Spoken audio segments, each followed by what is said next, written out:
O século XV marcou o ponto de virada numa luta mortal entre a poderosa igreja medieval e aqueles poucos homens corajosos que se atreveram a questionar a autoridade que ela afirmava ter. Homens como Wycliffe, Jerome, Lutero, Zwingli e outros. Mas cerca de 100 anos antes das famosas 95 teses de Lutero serem afixadas na porta de Wittenberg, assinalando o início da reforma cristã, um outro homem, um padre da Boêmia, decidiu erguer a sua voz contra o que ele achava ser abusos da igreja e preparou o caminho para os dramáticos eventos que se seguiram. Seu nome era John Huss, e esta é a sua história.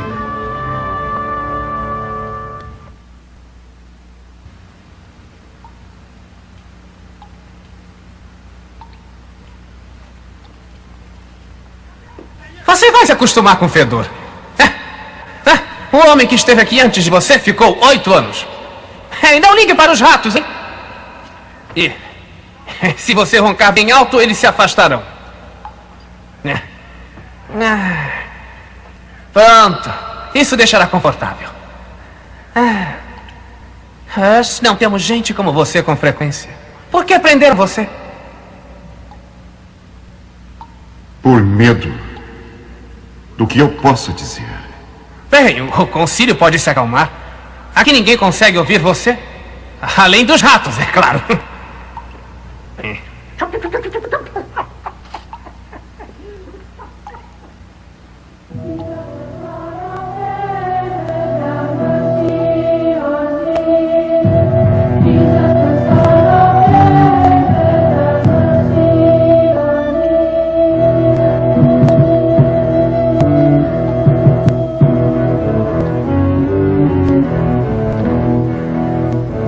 Numa distribuição Comeve, John Huss.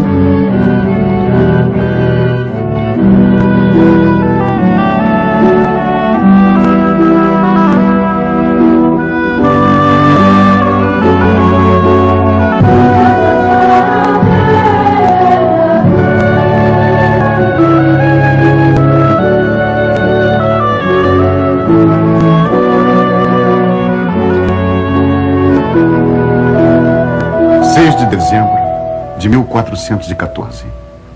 Meus caros amigos, eu, John Huss, em esperança um sacerdote de Jesus Cristo, escrevo a vocês do calabouço do mosteiro em Constança.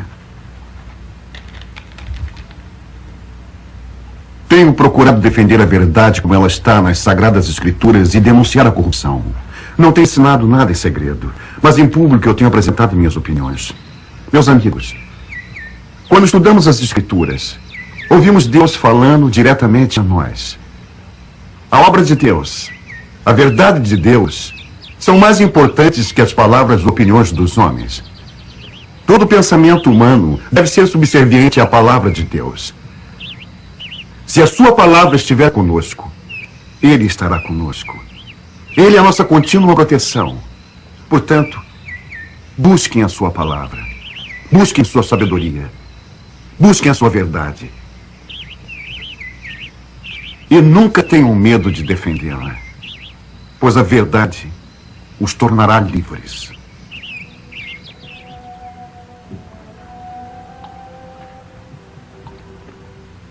Pois a verdade os tornará livres.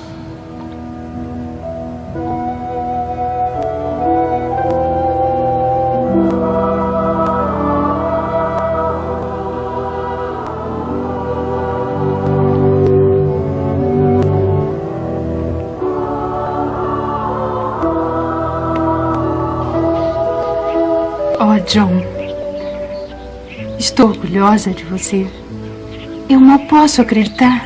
Uma bolsa para a universidade, estudar para o sacerdócio. Não está emocionado? Sim, mamãe, estou muito feliz. É a resposta às minhas orações. Vai ser o melhor padre de Praga.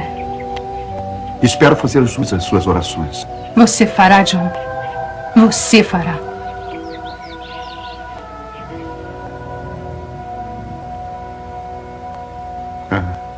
A universidade. Depois, o sacerdócio. Deus tem me abençoado. Bem, mestre Huss está entre nós agora. Eu sempre acreditei que o palácio devia ser um lugar onde uma mente brilhante poderia expandir sua utilidade. É bom ter você aqui. Obrigado, Majestade.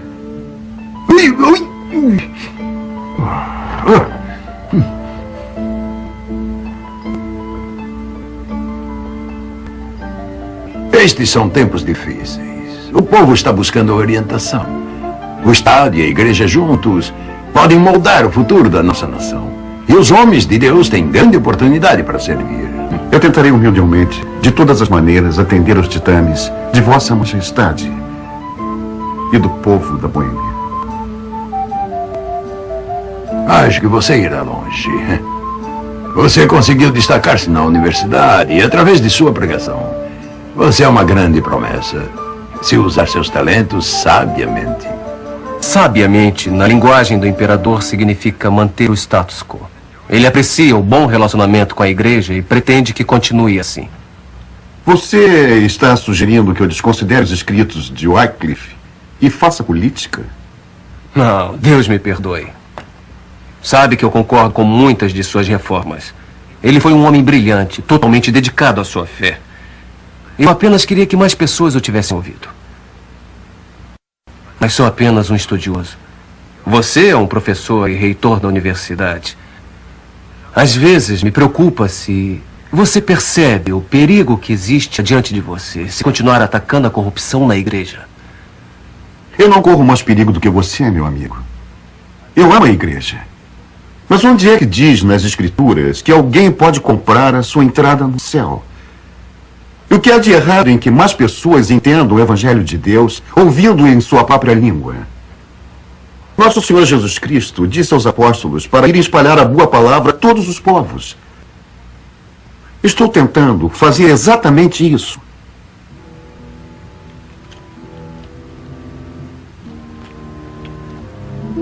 E assim, eu sempre pregava ao povo em sua própria língua e os conduzia nos cânticos e na leitura das Sagradas Escrituras em sua própria língua.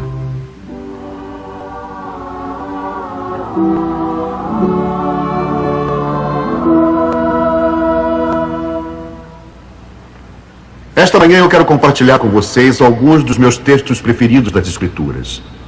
Eu, assim como muitos de vocês, criam que se podia comprar a misericórdia de Deus, ganhar a misericórdia de Deus, trabalhar pela misericórdia de Deus. Mas agora eu sei que a salvação não pode ser obtida pelas obras, por melhores, mais honestas ou zelosas que essas obras possam ser. Ouçam o que o apóstolo Paulo diz em Romanos, capítulo 4 e 5, lendo as Escrituras em sua própria língua. Portanto, sendo nós justificados pela fé, temos paz com Deus através de nosso Senhor Jesus Cristo. Através dele, temos obtido acesso a esta graça na qual permanecemos e regozijamos em nossa esperança de participar da glória de Deus. Meus amigos, estas são as palavras das Escrituras, a palavra de Deus. Não por penitências ou pagamentos ou favores sacerdotais, mas por um simples ato de fé somos justificados com Deus e desfrutamos da paz no céu.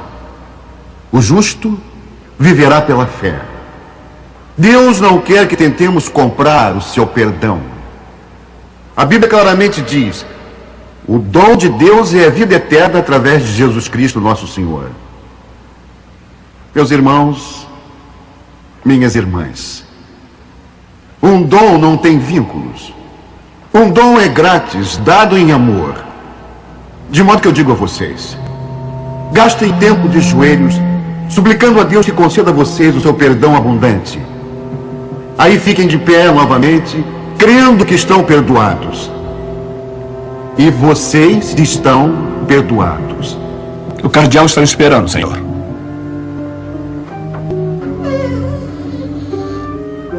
Eminência, é sobre Hus.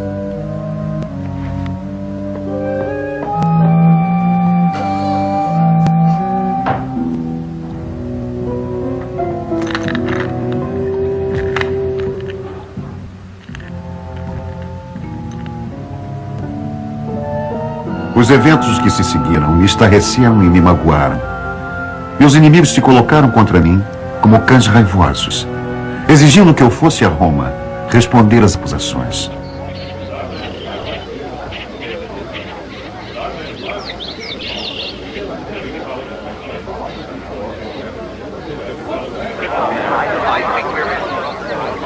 O que está escrito aí?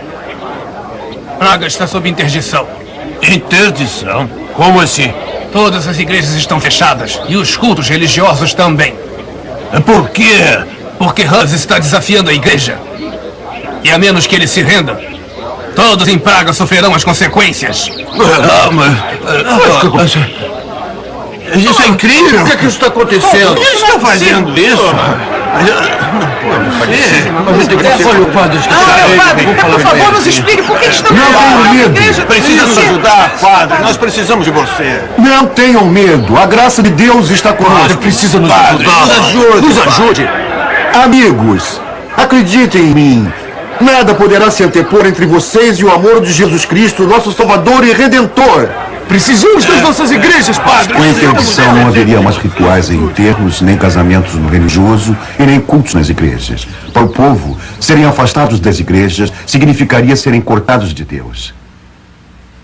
Decidi sair de Praga por uns tempos e trabalhar nas cidades e vilas da minha mocidade. Aí meu amigo o rei Sigismund me chamou, sob sua proteção, para a cidade de Constança. Ele convocou um concílio para analisar meus ensinamentos e eu resolvi prazerosamente ir para a Alemanha. É uma atitude perigosa. Você não deve ir. Talvez seja uma oportunidade mandada por Deus para eu esclarecer minha crença perante toda a cristandade. Poderá ser morto por causa da sua crença. É um risco que eu devo correr. Eu entendo a preocupação de vocês, mas não precisam se preocupar. O imperador me prometeu salvo-conduto. E eu serei escoltado por 2 de seus cavaleiros mais fiéis e amigos meus. Lord John de Shon e Lord Wenceslas de Duba. Nós vamos orar pelo Senhor. Obrigado. Eu tenho que seguir viagem. Lembrem-se. Continuem a amar a Deus e a amarem uns aos outros. Procurem viver corretamente, trabalhar honestamente e a defender o bem. Sejam diligentes quanto à sua salvação e permaneçam firmes em Deus.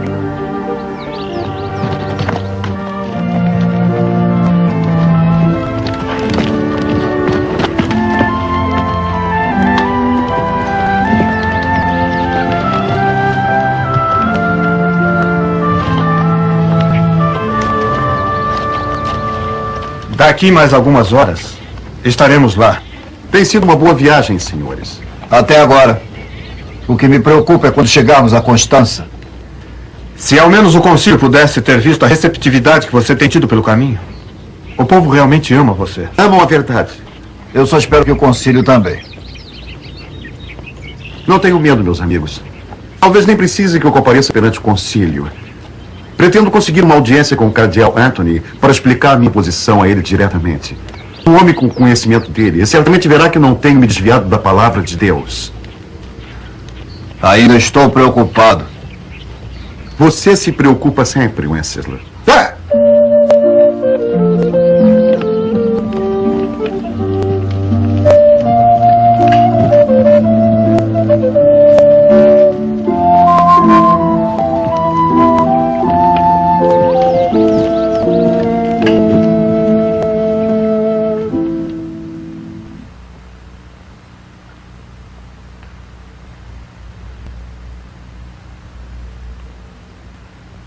É um prazer vê-lo, Mestre John.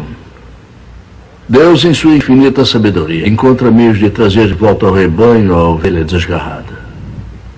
Estou contente que tenha percebido a escuridão e o desespero que você trouxe àqueles que não têm mais um lugar para adorar nem rezar. Nosso Senhor e Salvador aceita e protege a todos que levam a Ele suas orações. Verdade. Mas Ele espera ser adorado num lugar digno da sua glória. Qualquer um que tenha fé pode regozijar-se na esperança de compartilhar da sua glória em qualquer lugar. Mestre Hus, você é um padre brilhante e popular. Você também está muito ansioso para destacar-se. E talvez ache que um padre precisa andar sobre as águas para poder impressionar o povo quanto à graça de nosso Deus. Não, Eminência. Tudo que eu quero é andar na terra entre o povo e ajudá-lo a entender melhor a mensagem de Deus. Na linguagem comum? Essa é a que eles entendem melhor. Mas a paciência de Deus não deve jamais ir além do seu perdão. Vejo que você continua com suas crenças arbitrárias. Tudo que eu creio tem sido derivado das Sagradas Escrituras. Sua interpretação das Escrituras parece ter conduzido por uma estrada perigosa. Seus ensinamentos enfraquecem a igreja. O povo espera de nós que o protejamos do mal que espreita ao seu redor. Somos a única esperança de salvação dele. Por isso, temos que interpretar com mão firme o Evangelho de Jesus Cristo. Temos que mostrar aos inimigos de Deus que eles serão destruídos se ficarem no caminho de Deus Todo-Poderoso. Ele disse, porque eis que todos os que cometem impiedade serão como a palha, e o dia que está para vir os queimará. Deus não quer que esqueçamos isso. A palavra dele jamais pode ser esquecida, nem desobedecida. Mas também me lembro do que Paulo disse aos Coríntios. Se eu tivesse o dom da profecia e conhecesse todos os mistérios e ciências, e se eu tivesse fé capaz de remover montanhas, mas não tivesse amor, eu não seria nada.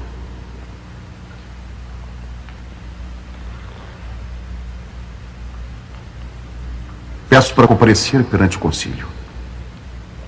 Comparecer perante o concílio? Sim, para esclarecer meus pontos de vista perante todos os homens de fé. Eu não vou submeter os santos padres à sua arrogante pregação. Tudo que eu quero é uma oportunidade para provar que eu não estou errado. Errado? Você tem desafiado a igreja, distorcido a palavra de Deus para seus propósitos. Eu tenho servido a Deus segundo está escrito nas infalíveis Escrituras. Chega. Eu exijo que pare antes que blasfeme. Reze para que Deus lhe dê a graça de se aperceber dos terríveis erros e de seu comportamento insolente. Espero que sua divina graça ajude você a se redimir.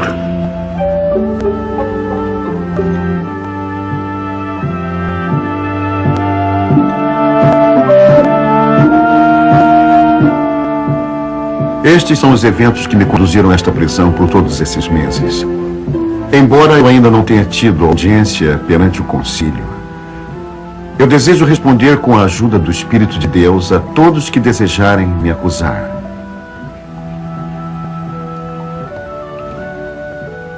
Eu não vou, espero, ter medo de confessar ao Senhor Jesus Cristo. Além disso, você é acusado de ter não apenas defendido, mas também pregado todos os escritos escandalosos, errôneos e heréticos que a igreja inteira combate. Mas tais acusações são falsas. Tais acusações foram tiradas diretamente do que você tem escrito e dito. Temos testemunhas. Está querendo dizer que tais acusações não são exatas? Mas vocês tiraram as minhas palavras fora do contexto. Vocês torceram meu significado. Vocês estão usando apenas porções do que eu tenho dito ou escrito. Deixa eu me explicar. Você nega que disse e escreveu tais coisas? Não. Mas não nessa ordem. E não com o significado que estão dando.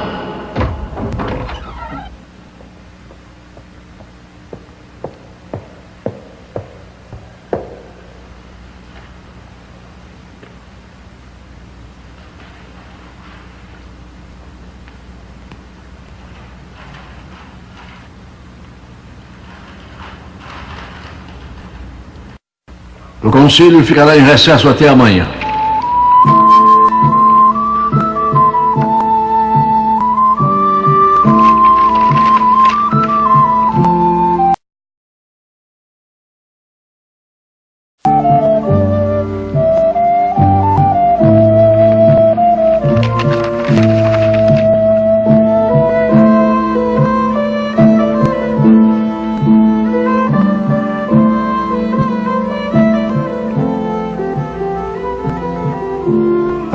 Cardeal Anthony, que novidades traz para nós? O mensageiro de Vossa Majestade acaba de trazer algumas a mim. Oh, sim, eu só queria ter certeza de que durante a audiência o mestre Hus tivesse ampla oportunidade para esclarecer a sua posição. Isto é muito importante para ele. Eu garanto que o concílio aprecia o seu interesse. Entretanto, quanto à sua mensagem nos foi entregue, a audiência já estava em andamento, de acordo com o procedimento estabelecido. Ótimo, ótimo. Não devemos esquecer que o mestre Hus é um sacerdote especial. Ele tem alguma coisa que faz as pessoas ouvirem. A capela está sempre cheia quando ele prega. O modo como ele explica o evangelho na linguagem do dia a dia é tão agradável. E os cânticos na congregação. Que deliciosa inovação. Uma pessoa notável. Lembro-me na primeira vez que o ouvi na universidade. Ele era um pouco conhecido, mas senti de imediato os seus talentos especiais. Todos nós temos direito a nossas pequenas vaidades.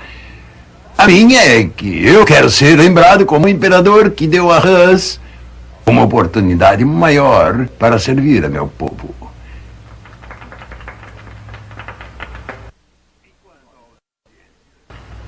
E quanto à audiência, os olhos da Boêmia estão sobre nós.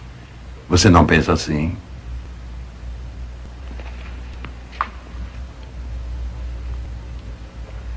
Posso pedir uma audiência com Vossa Majestade em particular?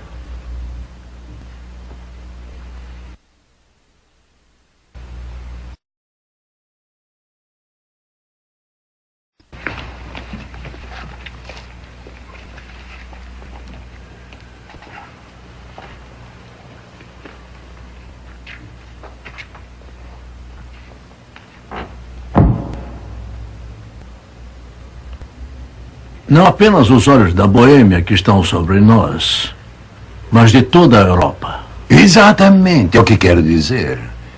Hus está na prisão por tempo demais. Vossa Majestade sabe que o Santo Sínodo tem muitos assuntos para tratar.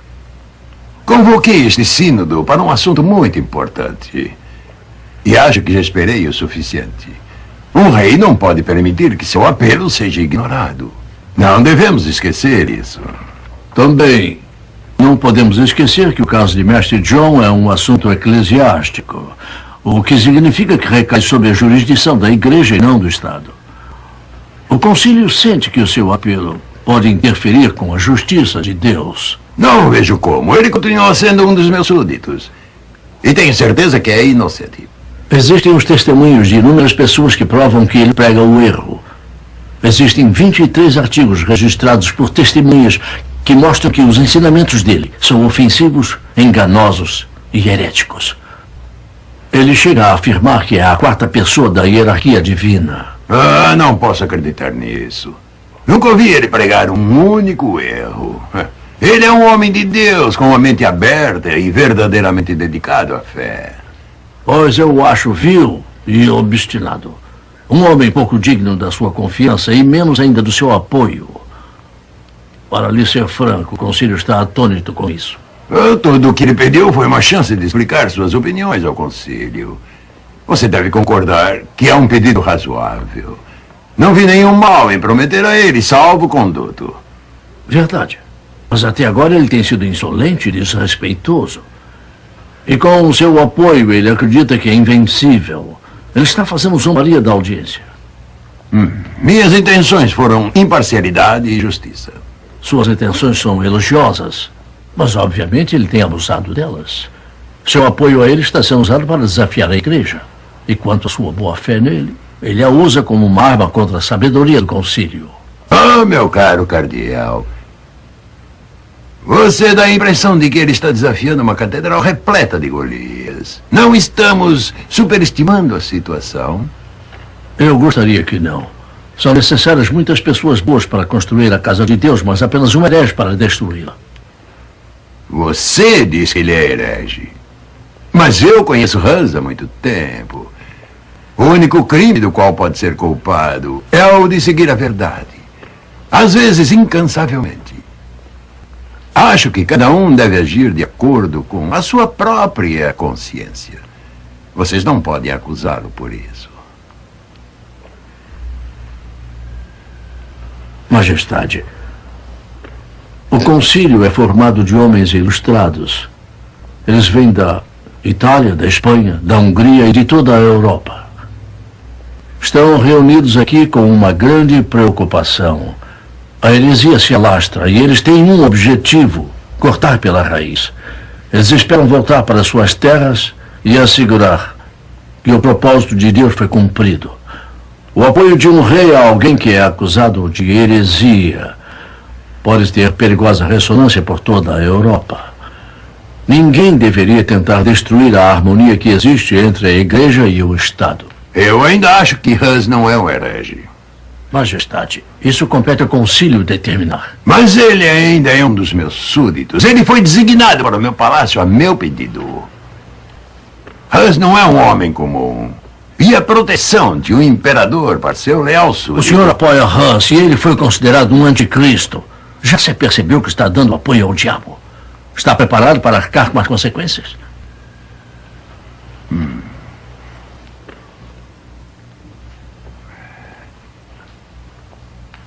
Chefes de Estado não são julgados pelo sínodo, meu caro cardeal. Acho que posso seguramente presumir que o calendário do concílio não incluirá a queima de um imperador. Verdade, majestade. Mas poderá incluir a excomunhão dele.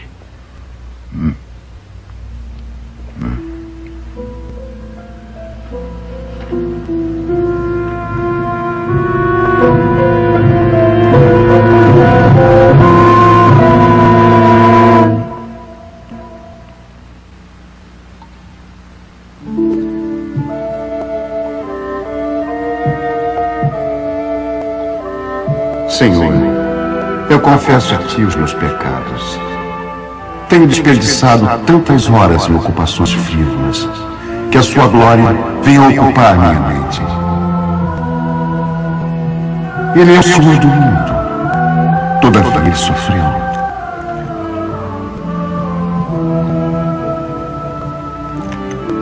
Por que então não sofreríamos também? Particularmente quando o sofrimento é por nossa causa.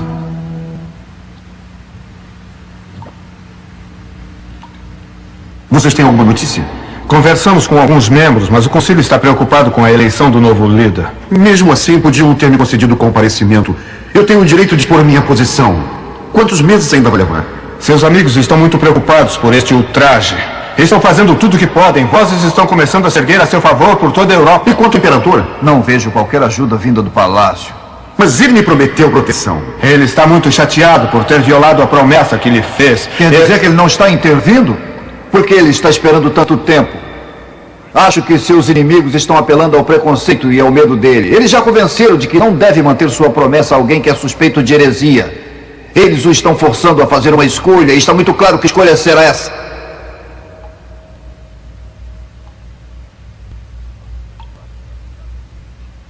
Vamos ajudar você a fugir.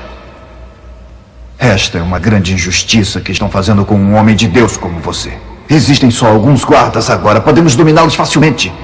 Aí, com os nossos homens, podemos levar você embora do país se desejar. Você ouviu o que Shalom disse? Tem muitas pessoas do seu lado. Você é muito valioso até para ser deixado aqui apodrecendo.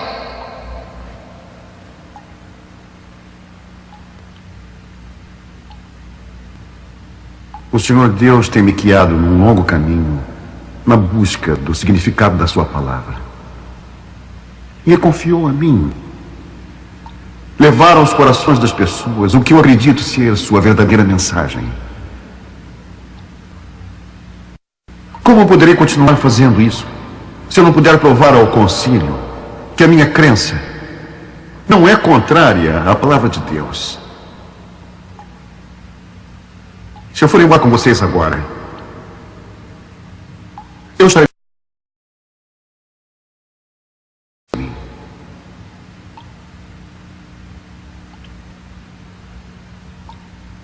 Obrigado pela dedicação.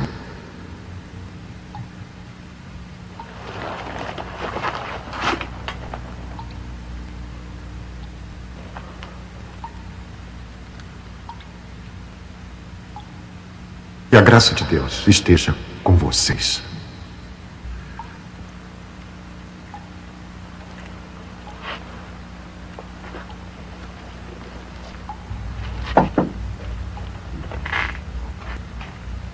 Deve tentar fazer tudo o que puder para permanecer bem.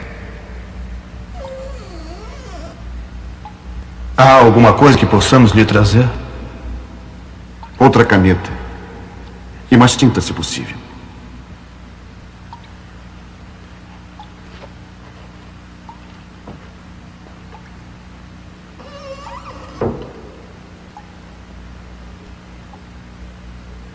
E também foi declarado pelo mestre John Hus no mês de junho do ano do Senhor de 1410, também antes e depois disso, pregando ao povo numa certa capela de Bethlehem e em vários outros lugares de Praga, ele ensinou muitos erros e heresias. Eu clamo a Deus e a minha consciência para testemunhar. Eu não tenho ensinado nada contrário às Escrituras. Mostre-me onde eu ensinei. Mestre John, existem muitas testemunhas contra você. Homens importantes e nobres, conhecedores e sábios. Você rejeita o testemunho deles? Sim! Até que qualquer um deles consiga provar, pelas Escrituras, qualquer erro da minha parte. Mestre John, você tem duas escolhas. Pode submeter-se à misericórdia deste concílio e lidaremos com você com bondade e com amor. Ou pode continuar a defender suas teses, mas lembre-se que existem mentes brilhantes aqui com argumentos tão convincentes quanto as suas teses, que você correria o risco de envolver-se em erros mais graves se fosse continuar com essa defesa. Reverendíssimos padres, eu vim a esta cidade livremente, não por teimosia para me defender, mas submeto-me humildemente à instrução deste concílio. Eu peço para que vocês me concedam mais uma audiência, para que eu possa provar que minhas crenças e ensinamentos não são errôneos. Reverendíssimos padres, eu estou pronto a me submeter à sua correção e instrução. Neste caso, mestre John, saiba que a decisão deste concílio é a seguinte. Primeiro, você deve humildemente admitir o erro de suas teses. Segundo, você deve publicamente renunciá-las. E terceiro, você tem que aceitar e ensinar o oposto do que você tem escrito e pregado. John Hus tem que se retratar.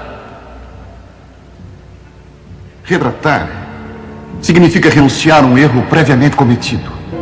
Mas já que nenhum dos erros a mim atribuídos aqui foi por mim nunca cometido, retratar-me deles seria uma mentira.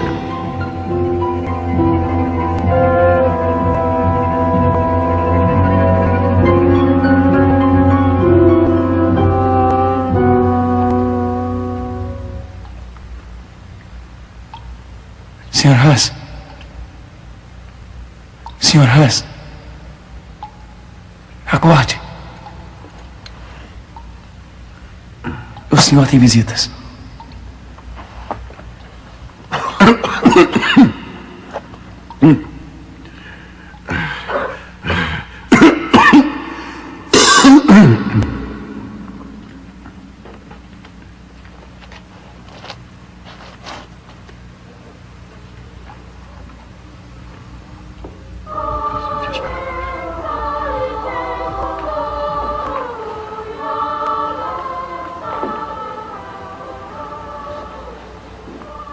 É bom vê-los outra vez.